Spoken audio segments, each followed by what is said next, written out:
1 and a 2 and a Do you guys remember when we'd sit down for story time in elementary? Well, we're going to do it again, and today we're going to learn about the Sneetches.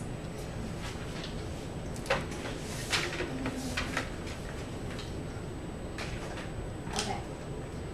Now the star-bellied Sneetches had bellies with stars. The plain-bellied Sneetches had none upon theirs. Those stars weren't so big, they were really so small. You might think a thing wouldn't even matter at all. But because they had stars, all the star-bellied Sneetches would brag. We're the best kind of Sneetches on the beaches. With their snoots in the air, they would sniff and they'd snort. It had nothing to do with the plain-bellied sort. And whenever they met some, when they were out walking, they'd hike right on past them without even talking.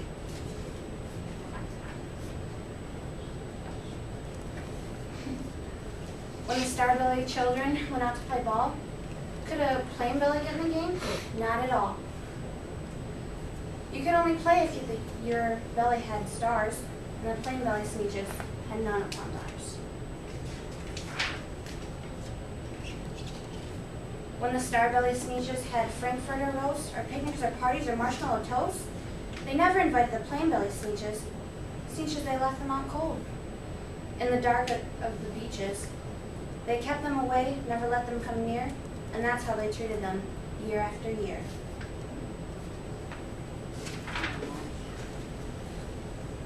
Then one day it seems, while the plain-bellied Sneetches were moping and dropping alone on the beaches, just sitting there wishing their bellies had stars, a stranger zipped up, on the strangest of cars. "My friends," he announced in a voice clear and keen, "my name is Sylvester McMonkey McBean. And I've heard of your troubles, and I've heard you're unhappy, but I can fix that. I'm the fix-it-up chappie. I've come here to help you. I have what you need, and my prices are low and 100% guaranteed." Then quickly, Sylvester McMonkey McBean put together a very particular machine. And he said, "You want stars like the star-bellied Sneetches? My friends, you can have them for $3 each.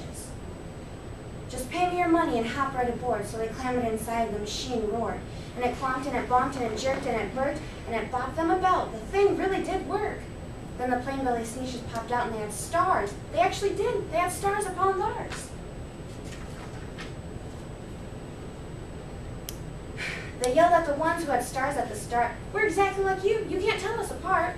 We're all the same now, you snooty old smarties. How can you, now we can go to your Frankfurter parties." "Good grief," groaned the ones who had stars at the first.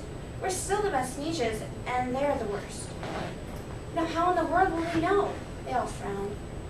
"If which is wit, or the other way around."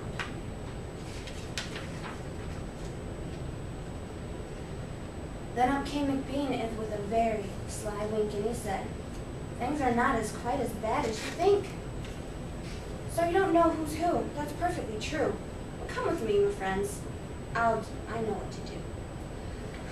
I'll make you again the best Sneetches on the beaches, and it won't cost you just $10 each."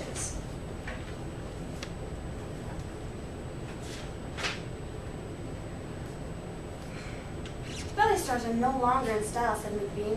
"What you need is a trip through my star-off machine. This wondrous contraption will take off the stars you want, so you won't look like Sneetches who have them on theirs." And that handy machine, really working very precisely, removed the stars from their tummies quite nicely. Then the snoots in the air, they paraded about, and they opened their beaks, and they let out a shout, "We know who's the best now, and there isn't a doubt. The best kind of Sneetches are the ones without." Then of course those who had stars all got frightfully mad. To be wearing a star was now frightfully bad. Then of course old Sylvester McMonkey McBean invited them into his star-off machine. Then of course, from then on, as you can probably guess, things got into a really horrible mess.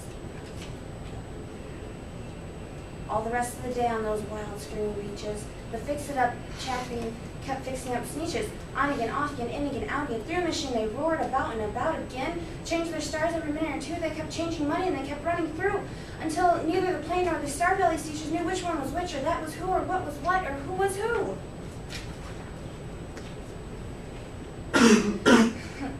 then every last cent of their money was spent, the fix-up chappie packed it up and he went.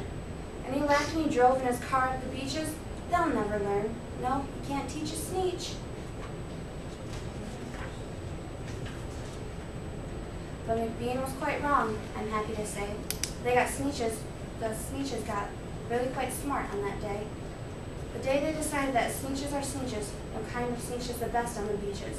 And that day the sneetches forgot about stars, and whenever they had one or not, upon Mars. The end.